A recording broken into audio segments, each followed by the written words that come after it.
So, as background to delving into Robert Avon's The New Gnosis, Heidegger, Hillman, and Angels, partly trying to understand the imaginal world, imaginal practice, the concept of the daimon as seen in Socrates, among others. In Jung, it's the anima, the soul. Vervaeke, the sacred second self. Henry Corbin's the divine double, all point to the same um, phenomena. And so I was going into James Hillman, The Soul's Code in Search of Character and Calling, published in, I believe, 1996. And I found a passage that I deemed to be relevant. And so I'm paying tribute to Hillman, the rather famous archetypal astrologer, by recording that here. And so it has to do with the difference between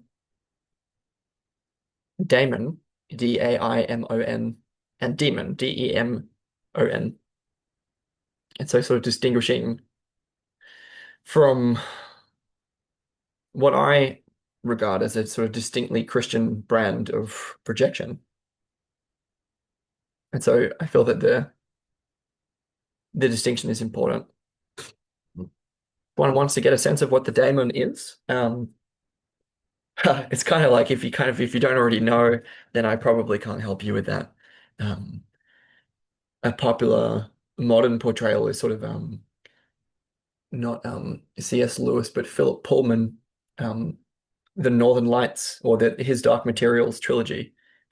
The heroine, whose name escapes me, has a daemon in the form of an animal, um, that she carries around like on her shoulder. It's a kind of modern example. Okay, so in this passage, which is from page 227 of Hillman's The Soul's Code, we've been considering Hitler. So we're sort of following along for people like Alice Miller, who've been like examining the demonic element in Hitler as a way to try to understand evil. And I'm not reading the whole chapter, which starts from 214. We're going straight into like after we've established that there's something quite demonic about Hitler, where we go from there. How can we understand that or explain that with reference to the concept of daemon as distinct from demon? And so Hillman, 8 explanations. Alice Miller, who retells this story, imagines that Hitler is imagining his ordeals with a punishing father. Her conventional angle of insight reduces the demon that Hitler sees to a conjured father. Actually, I might just read the episode so that they're referring to of Hitler. So finally, this evidence of direct demonic intrusion, perhaps the devil himself, quote, and this is from Hitler, a man in the closest daily association with him gave me this account. Hitler wakes at night with convulsive shrieks. He shakes with fear, making the whole bed vibrate. Hitler stood swaying in his room, looking wildly about him. Quote, it was he, he's been here, he gasped. His lips were blue, sweat streamed down his face. Suddenly he began to reel off figures and odd words and broken phrases, entirely devoid of sense. It sounded horrible. He used strangely constructed and entirely un-German word formations. Then he stood quite still, only his lips moving. He was massaged and offered something to drink. Then he suddenly burst out, there, in the corner. Who's that? He stamped and shrieked in the familiar way. He was shown that there was nothing out of the ordinary in the room, and then he gradually grew calm. Okay, and this is after like a half a chapter detailing Hitler's, you know, weirdnesses, neuroticisms, I don't know. And then, so 8 explanations. Alice Miller, who retells this story, imagines that Hitler is imagining his ordeals with a punishing father. Her conventional angle of insight reduces the demon that Hitler sees to a conjured father. She believes the war games he directed with his playmates, fighting as underdog Indians and Boers, also to have been battles against this oppressive father. Moreover, for Miller, not only was Hitler opposing his oppressive father, he was also unconsciously identified with him as an oppressor himself. For Alice Miller, the motivating force and haunting demon in the horror of Hitler was not a daemon at all, but an introjected father image. Thus does the parental fallacy exorcise the evil. Accounts of Charles Manson, the figure of terror who has floated through the Western imagination of the last 3 decades, as did Jack the Ripper in the last century, also put the prime blame on bad parenting. These accounts locate the seed of his evil in the mother who supposedly sold him to a bar waitress for a pitcher of beer. Manson told the story to his biographer to explain why he always felt he was an outsider. That's a quote. Our pop psychology has no other explanation than parentalism and developmental psychology for the original loneliness and the isolating effects of the daimonic call, whether in Hitler or any of the other natural-born killers.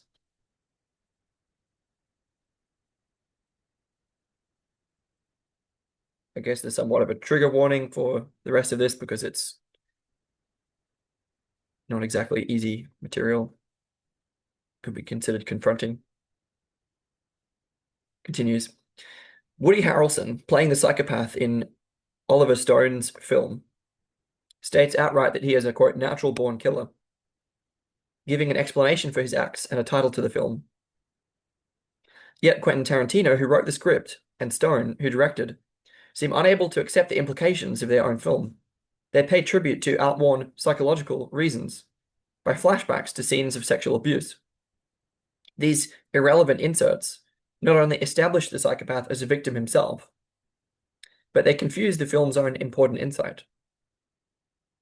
Its main themes give the true reasons for the senseless behavior in a three-way combination of irresistible motives: the isolating, antisocial inflation of American being in love, the delusional transcendence of media acclaim, and the inborn bad seed that calls to kill.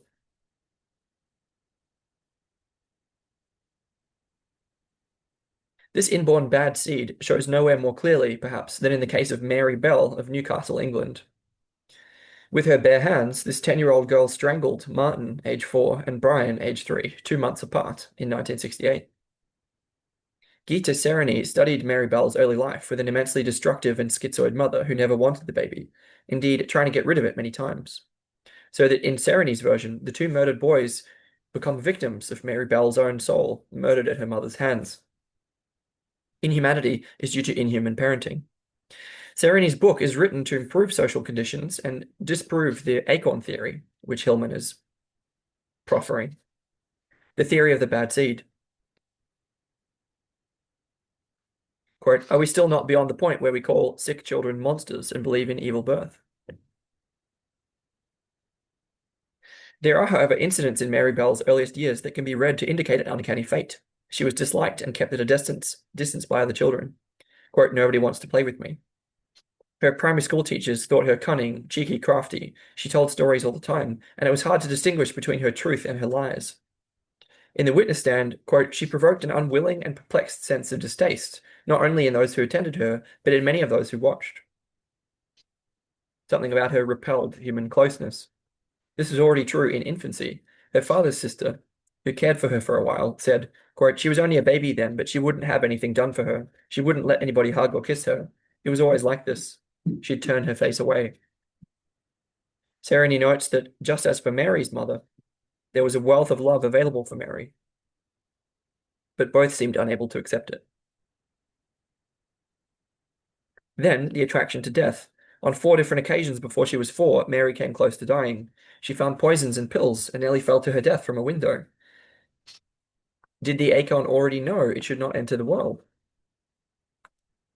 Visiting her grandmother, a very responsible woman, that's a quote, Mary, but a year old, was able to get hold of the older woman's pills.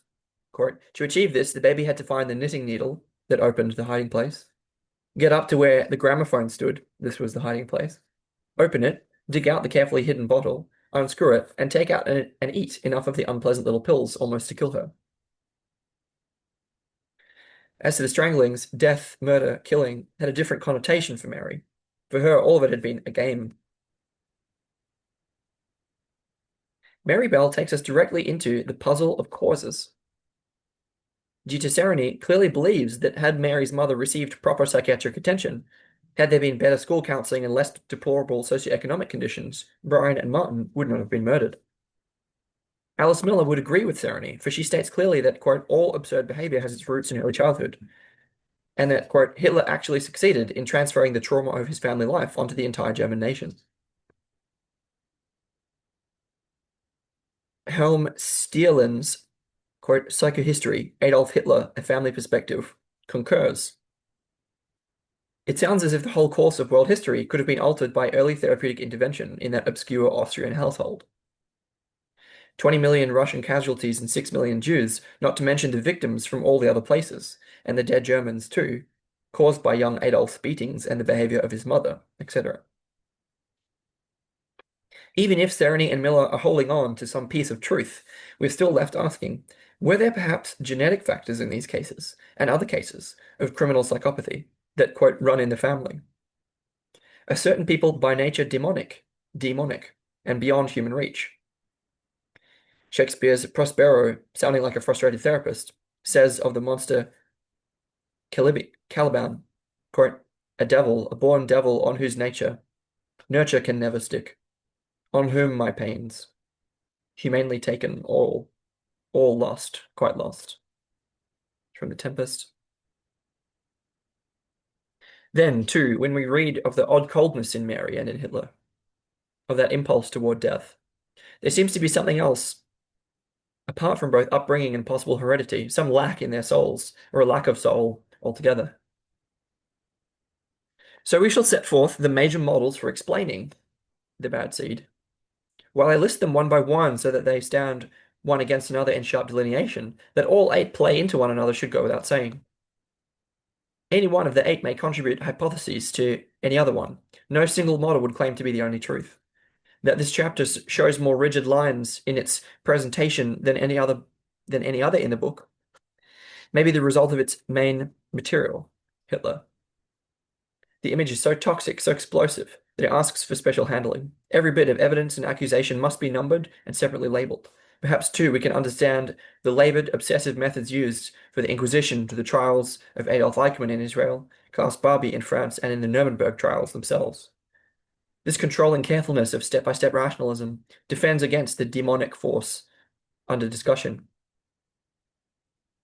Let us imagine the bad seed itself on trial, with each of the 8 models sketched below as a primary explanation of the behavior of the accused.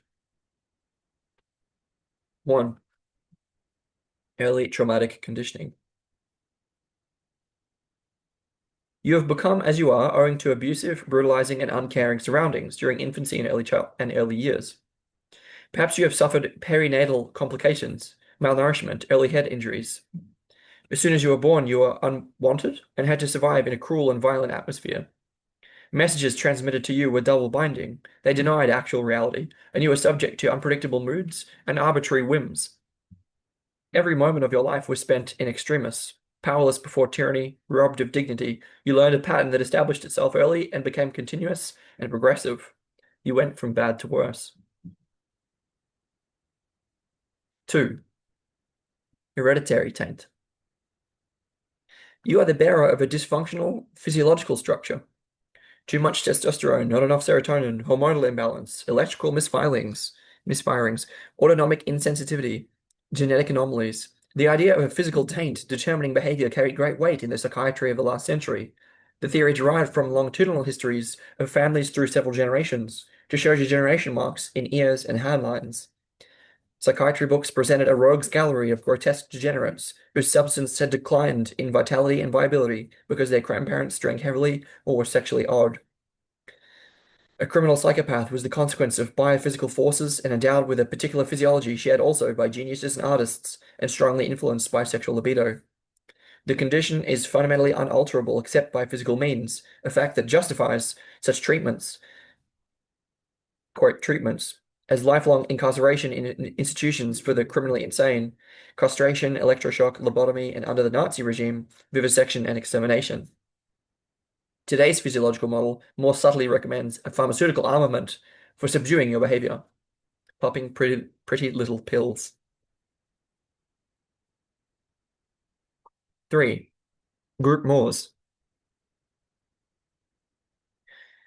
Though biological nature and social conditioning may lay a groundwork, the crucial release factor is your societal milieu, especially from the onset of puberty through prolonged adolescence. The habits of the streets, the gang's code, the unwritten laws of the prison, the military indoctrination of special forces, militia ideology, the compound of the concentration camp, the omerta of the mafia family. These conventions of the group with which you are identified determine the value system that styles your behavior. These styles become inculcated and become your fallback reactions when under threat, as at My Lai or when dissed in your neighborhood. Criminality and violence belong to a group ethos, like that of the early street gangs of Hitler's stormtroopers. And burning, looting, and raping belong to victorious armies after battle.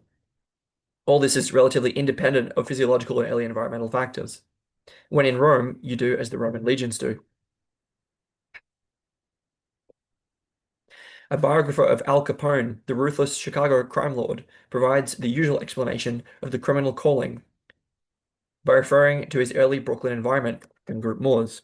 Quote, what boy would want to linger an instant longer than necessary where 8, 10, 12 people ate and slept, washed and dressed, in 2 or 3 dank, dingy rooms, where the feta of excrement from rotten drains filled the hallways, and vermin feasted on the garbage dumped outside of windows?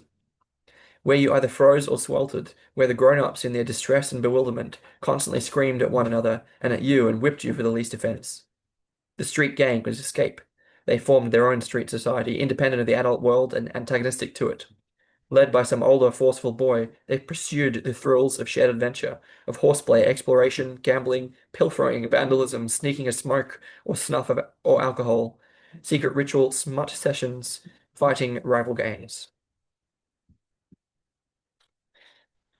4. The choice mechanism. Your behavior is your choice and conditioned by your choices all along. That your choices are themselves conditioned by your physiology, your early upbringing, your group mores in adolescence, still does not determine the cost-benefit analysis you are making with each of your murderous moves. Clearly, there must be a profit in it for you. The scale is simple. A pain-pleasure ratio as proposed by Jeremy Bentham's utilitarian calculus of human action, and which appears again in James Wilson and Richard Herrnstein's punishment-reward concept.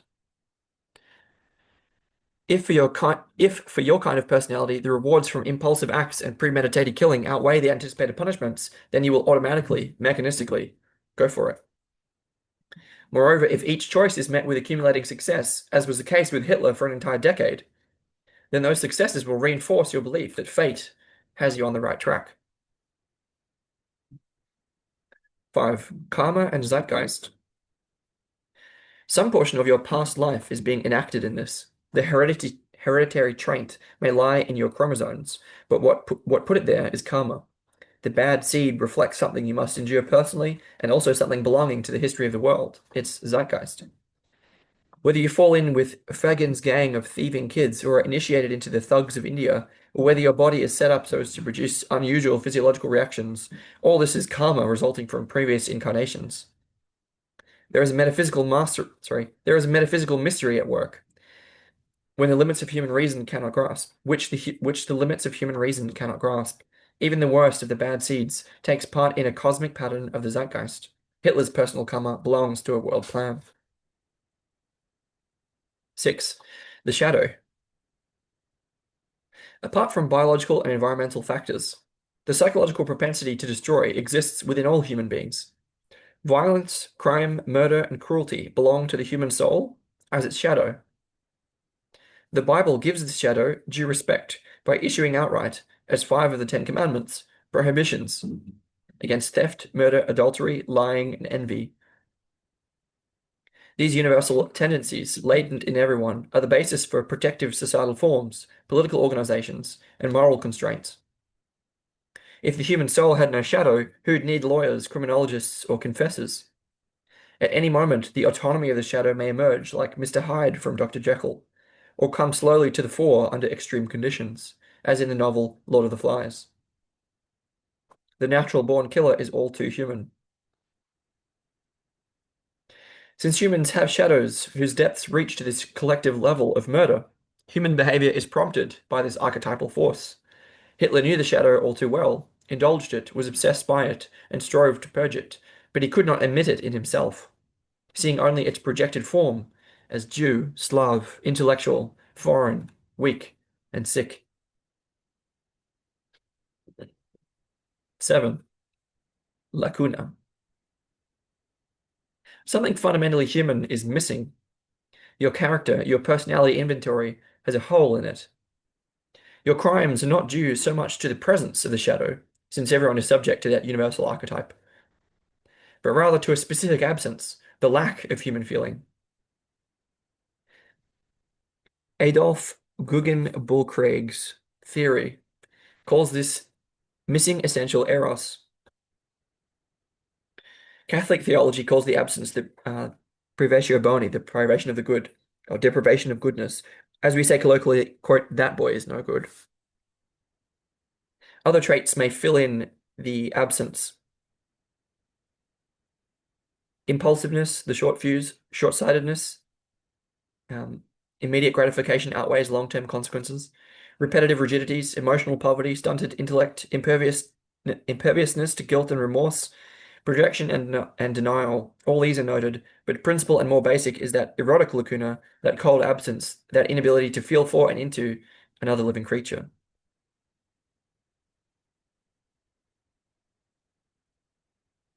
8.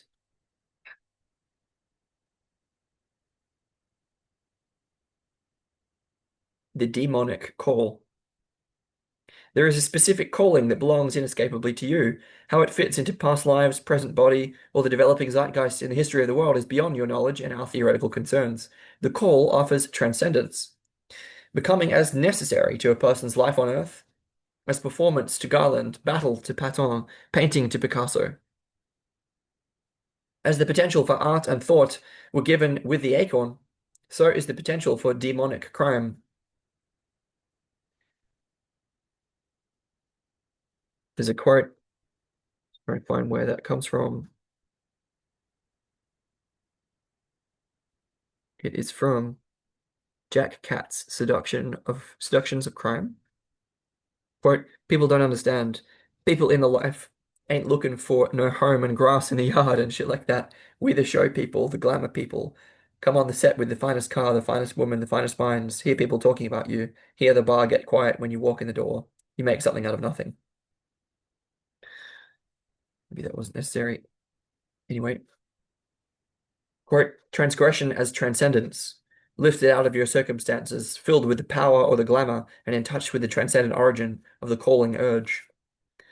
In the last scene of the tragedy Othello, where Iago is revealed to be the malicious cause of murders and the destruction of Othello's noble and gullible character, Othello asks him, why he hath thus ensnared my soul and body.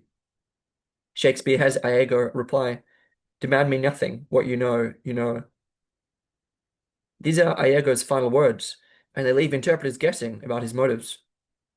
But this statement by one of Shakespeare's archvillains is not enigmatic at all. Iago says, in essence, you already know, Othello. In the lines just preceding, you have already twice named me a devil. Iago made tragedy out of nothing, as if a sport, a game. The bad seed takes pleasure in malice, enjoying destruction. Mary Bell told the woman psychiatrist interviewing her about Brian's murder, quote, I was full of laughter that day. The only witness, a girl of 13, stated, quote, she said she had enjoyed it. There is satisfaction in just doing the demonic deed, a gratification that may be accompanied by sexual pleasure in post-puberty males, but is hardly a factor, for instance, in the case of Mary Bell.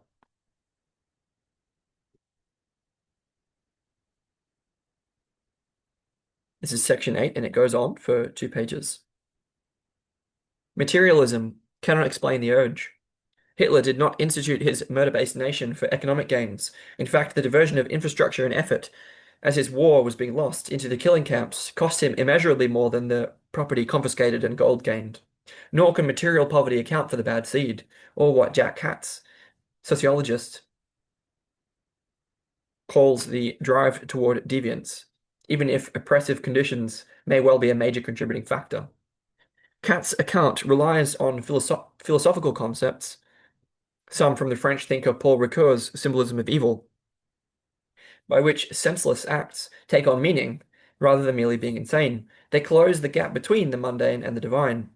Breaking all commandments frees you from human bondage, opening a door to a suprahuman condition where devil and divinity are indistinguishable. Radical mysticisms, such as the celebrations of the Black Mass, Jewish Frankism, Christian antinomianism, and satanic cults, and tantric practices, ritually break taboos that keep the sacred in a moral precinct. Elevation of the profane by the most profane acts raises its power until imaginably raises its power until it is indistinguishable from the sacred. Psychopathic killings are called senseless not only because they are irrational and arbitrary, their motivation so obscure. They are senseless because of the, quote, dizziness of deviance, a radical plunge or ascent by means of a crime that is a transformation, an apotheosis. Katz indicates that the senselessness makes sense from its otherworldly side, not from who you are, not from who you were or are, but who you might thereby become. This derangement of the senses is present during the acts. Brian Master's conclusions about the psychopathic killer, his focus was on Dennis Nilsen, murderer of 15 young men, says, quote, at the time of the murder, the killer's reason is dulled.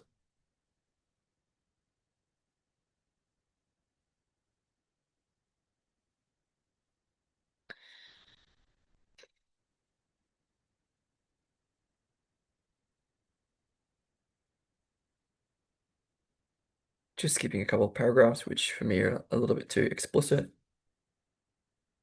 Go read it yourself. Yeah, Lionel Dahmer, who's the father of Jeffrey Dahmer, does hold himself responsible for having been an inadequate father, evasive and uninsightful. However, he goes beyond the parental fallacy espoused by Alice Miller and others who blame the parents for the criminal child. He brings in an uncanny component. This father assumes kind of participation mystique, a demonic potential shared with his son. He too knew about the overpowering reality of demonic intervention. This bad seed already showed its fury in Jeffrey when he was 4.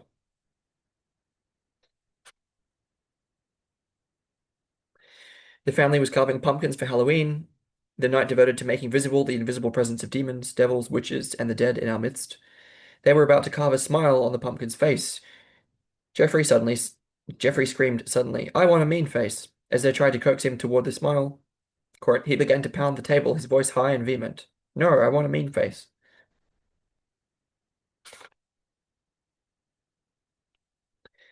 Supposedly the numerically worst of all serial killers, Andrei Chikatilo, who was tracked down in southern Ukraine after some 50 murders of adolescents, mainly girls, said when interrogated, quote, it was as if something directed me, something outside me, something supernatural. I was absolutely not in control of myself when I committed these murders, when I stabbed people, when I was cruel. In his confession, he repeated such phrases as, quote, I was in an animal fever and I remember some of my actions only vaguely. At the moment of the crime, I wanted to tear everything. I don't know what happened to me. Seized by an uncontrollable urge, overwhelmingly drawn, I started to shake. I was shaking violently. I literally started to shake. The acorn appears not only as a guiding angel who warns, protects, counsels, urges, and calls, it also uses deadly force, as when it terrified Hitler and made him shake in the night, a terror not reported in other circumstances, in the trenches, after the July 1944 assassination attempt, during the last days in the bunker.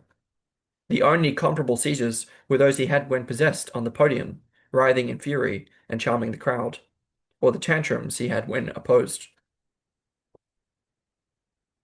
Okay,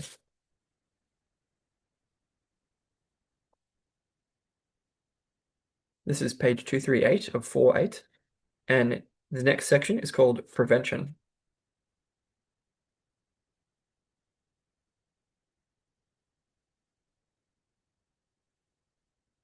Prevention? Question mark. Prevention? The inevitable practical question arises at the end. If Hitler monstrously exemplifies the bad seed, could future Hitlers be prevented? That the seed was there in childhood seems clear enough. The uncertain ancestry and apocryphal tales of his beginnings emphasize the daimonic inheritance. The fir- and just to be clear, there is a distinction between daimonic and demonic. I'm not going to keep spelling it out, but daimonic is clearly Daimonic, and demonic is Demon, and the distinction is the sort of critical point of the chapter. So um, that's important to bear in mind. And sorry, yeah, the uncertain ancestry and apocryphal tales of his beginnings emphasize the daimonic inheritance.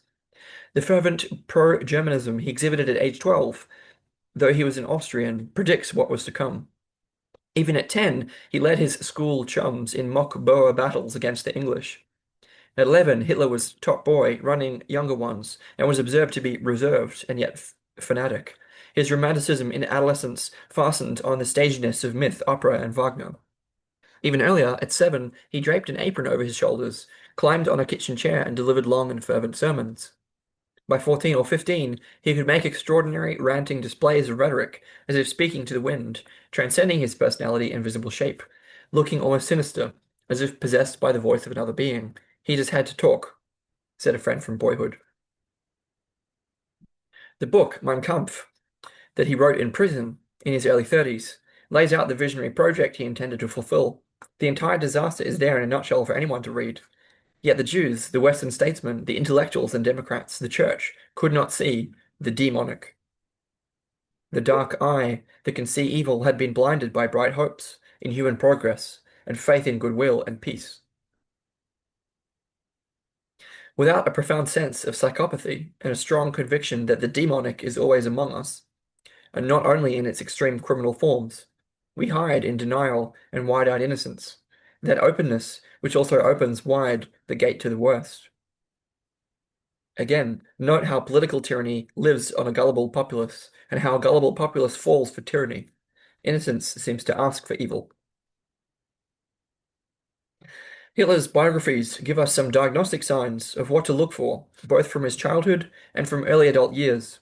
The cold eyes and icy heart, the humorlessness, the certitude, arrogance, inflexibility, purity, the fanatical projection of shadow, the being out of step with time, the mystical sense of luck, rage at being blocked, crossed, or dissed, the paranoid demand for trust and loyalty, the attraction to myths and symbols of evil, wolf, fire, apocalypse, raptures, seizures, and moments of estrangement and or call to transcendence, the fear of powerlessness as ordinariness, ignorance, impotence.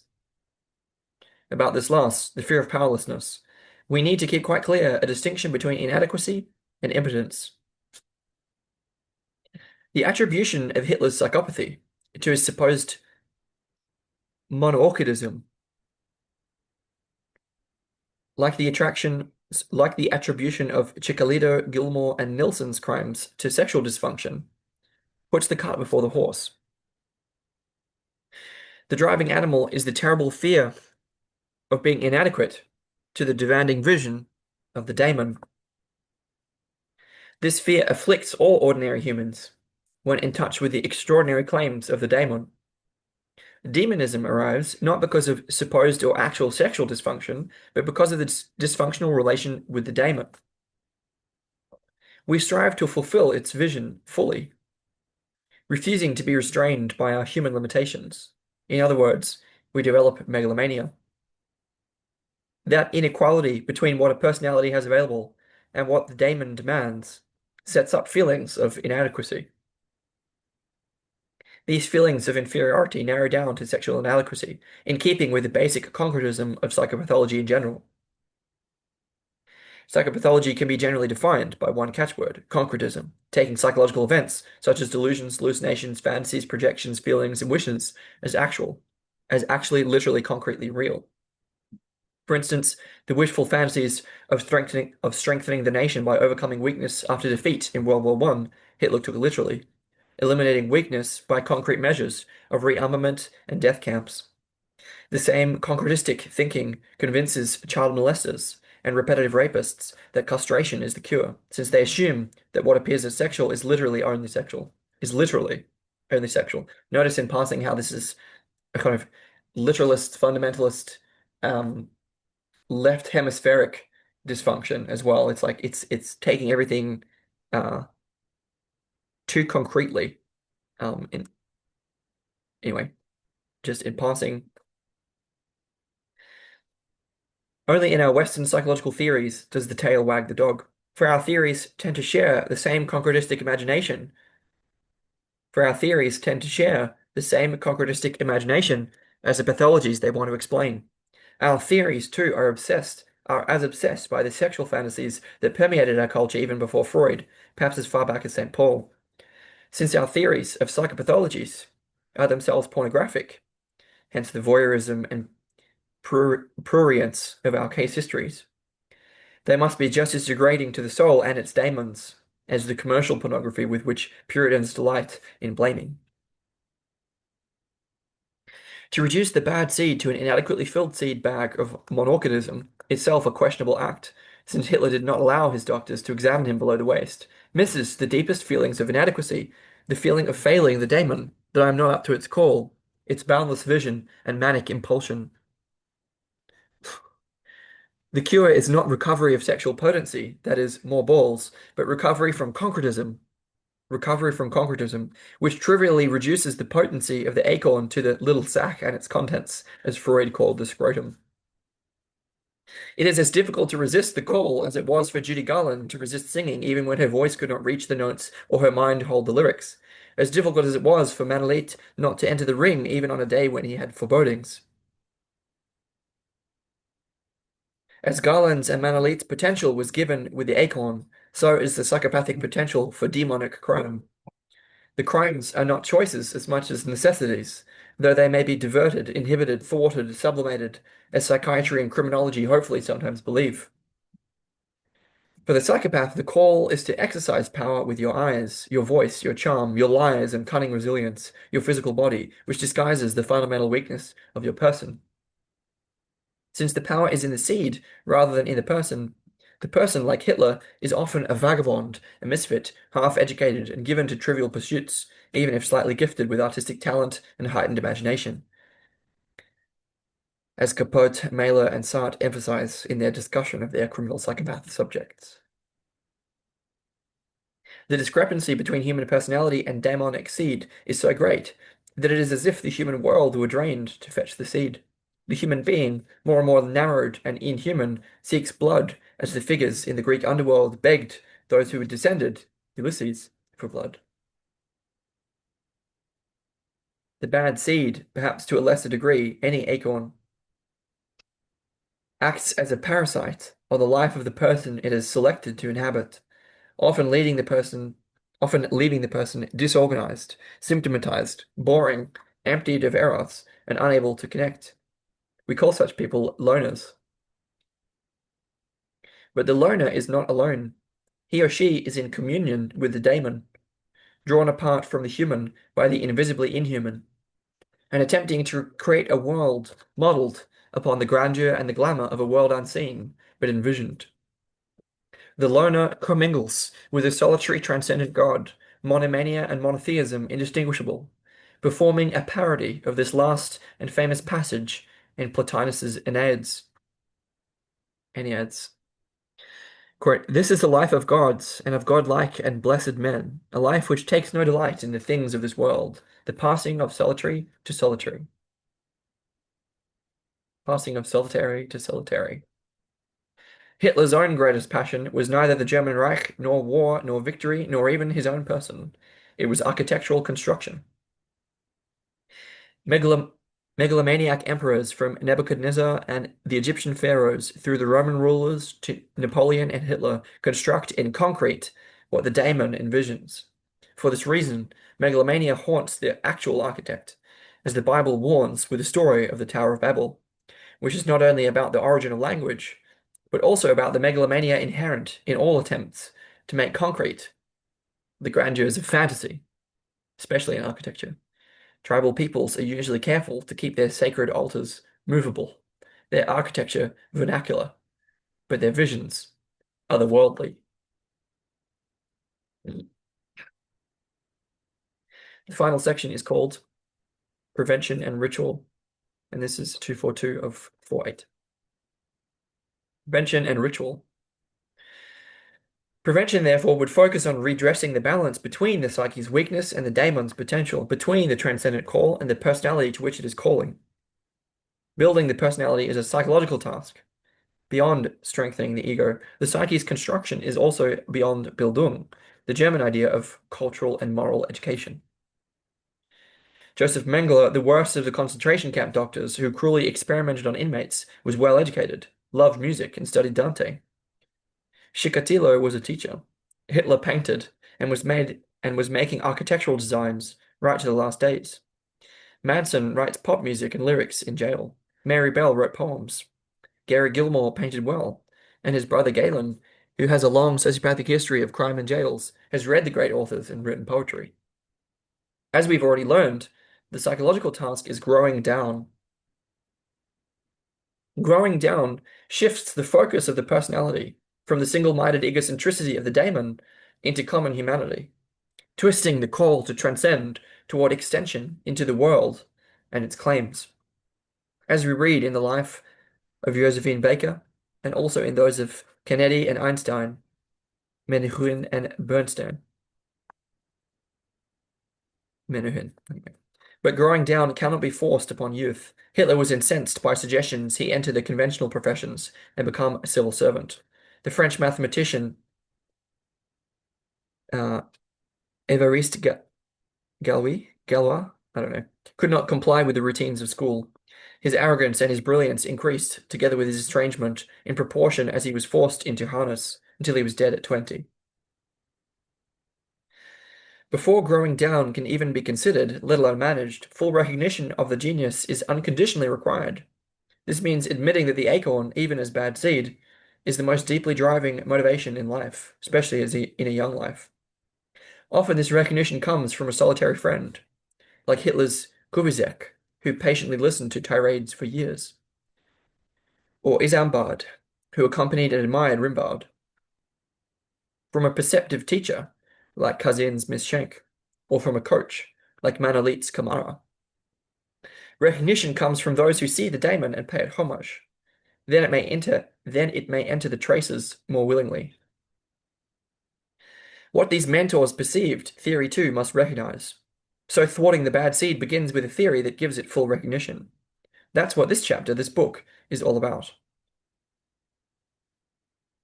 So thwarting the bad seed begins with a theory that gives it full recognition. That's what this book is all about. So long as our theories deny the daimon as instigator of human personality and instead insist upon brain construction, societal conditions, behavioral mechanisms, genetic endowment, the daimon will not go gently into obscurity. It drives toward the light. It will be seen. It asks for its place in the sun. Quote, hear people talking about you. We the show people.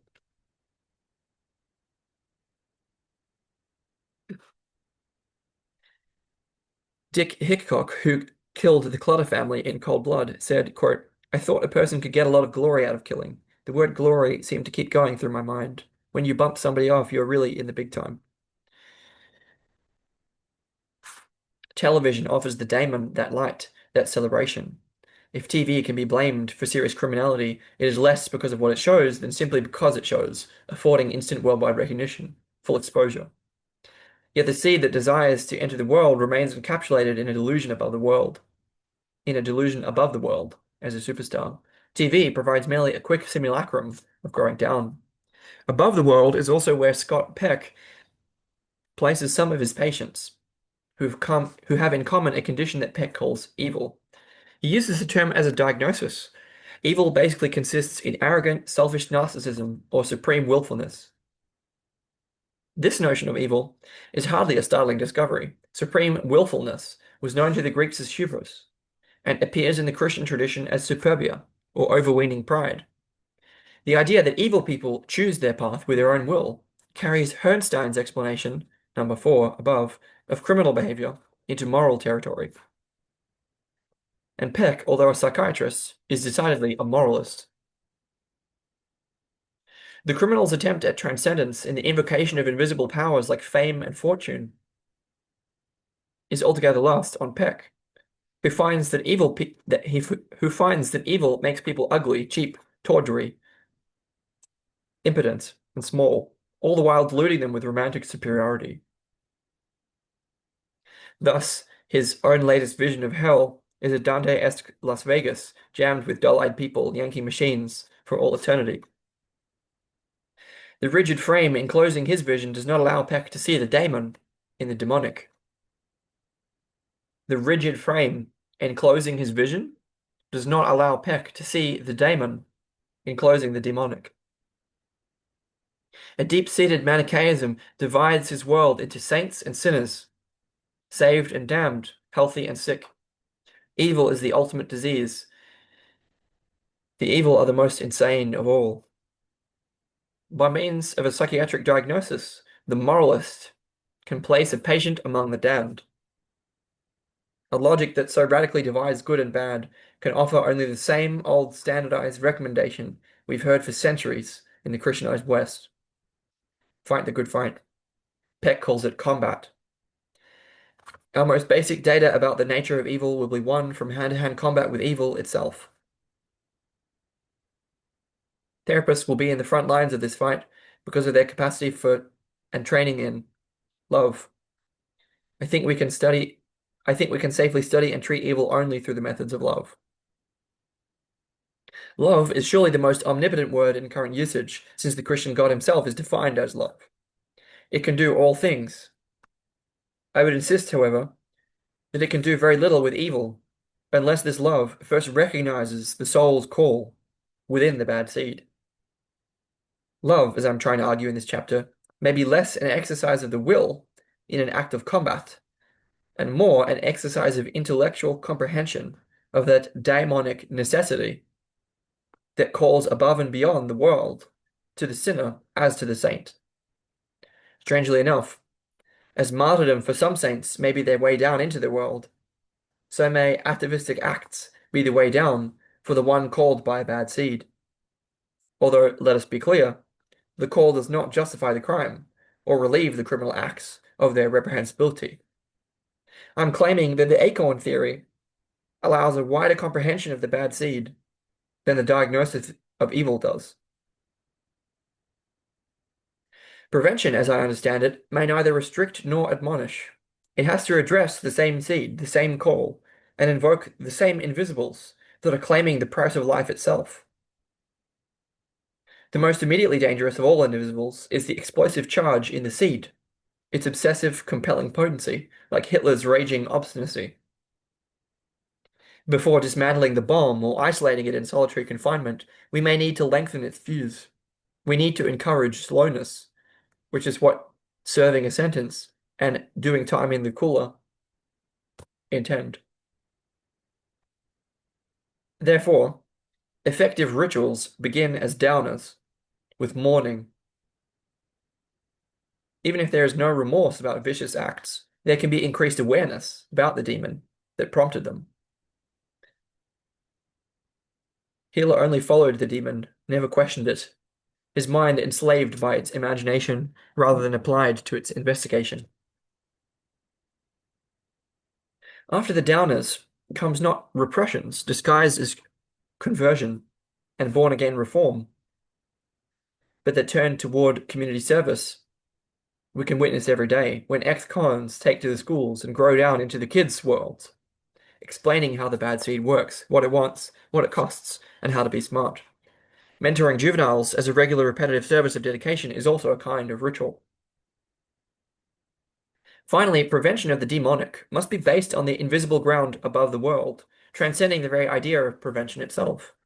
Prevention requires not combat but seduction, inviting the daimon in the acorn to move out from the hard shell confines of an only bad seed, so as to recover a fuller image of glory.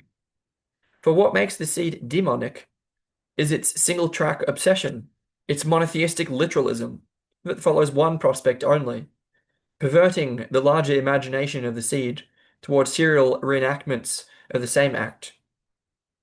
Performing the same act over and over again is one description of ritual, too. My notions of ritual suggest ways of respecting the power of the call. They suggest disciplines imbued with more than human values, whose rituals will be touched by beauty, transcendence, adventure, and death, Like cures again that old adage. We must go toward where the seed originates and attempt to follow its deepest intentions.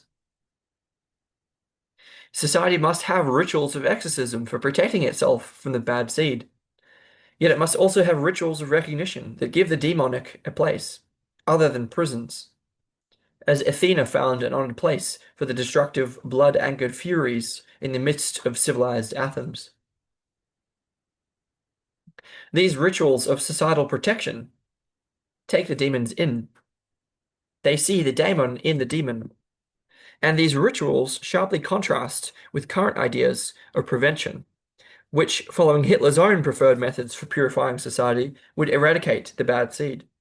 Public programs are being proposed to test school children for their genetic predispositions, to uncover potentials for crime and violence in terms of character traits and personality, weeding out those who show such factors as early irritability and uncooperativeness.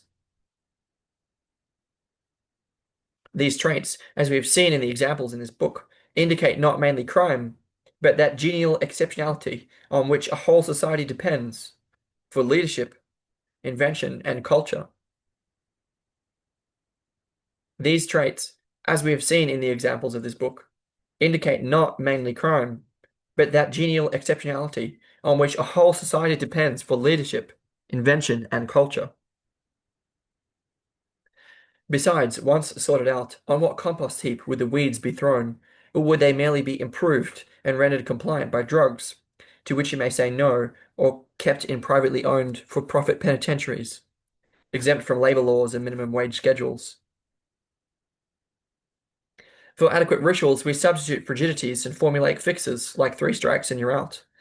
Without exorcisms that attempt to separate the devil and the demon, without exorcisms that attempt to separate the devil and the daimon, we have only eradications that get rid of both. Rituals not only protect society from the demonic, they also protect it from its own paranoia, from falling prey to its own obsessive and vicious measures of purification. That ever-present American myth, the return to innocence in a Puritan paradise. Innocence is America's mystical cloud of unknowing. Innocence is America's mystical cloud of unknowing. We are forgiven simply by virtue of not knowing what to do. To wrap ourselves round in the good, that is the American dream, leaving place for the evil nightmare only in the other, where it can be diagnosed, treated, prevented, and sermonized about. The history of this habit of the heart has been exposed by Elaine Pagels in her important study, The Origin of Satan, as a disastrous, perhaps evil, essential, and inherent bad seed in Western religious denominations, making obligatory as countermeasure their relentless insistence on love.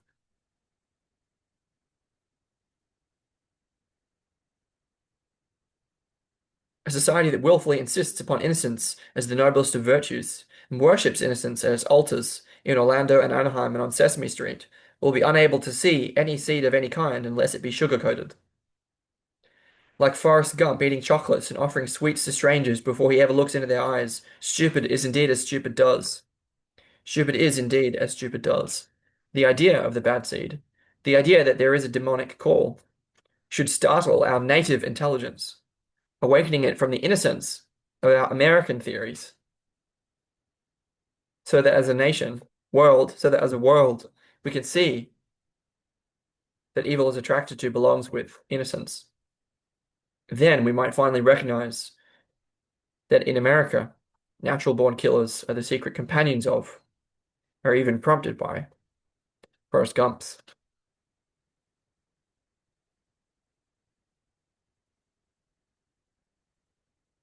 In passing, one doesn't need to buy into Pagel's Gnosticism to recognize the value of her studies on the origins of Satan. It's pretty good scholarship from her. All right, that was James Hillman. Second half of a chapter called The Bad Seed, chapter 10 in The Soul's Code, in search of calling and character. And it discussed, morality, moral treatment, and ritual in connection with the distinction between the demonic and the daimonic as misperceived or easily misperceived by traditional Western Christian religiosity, according to Hillman.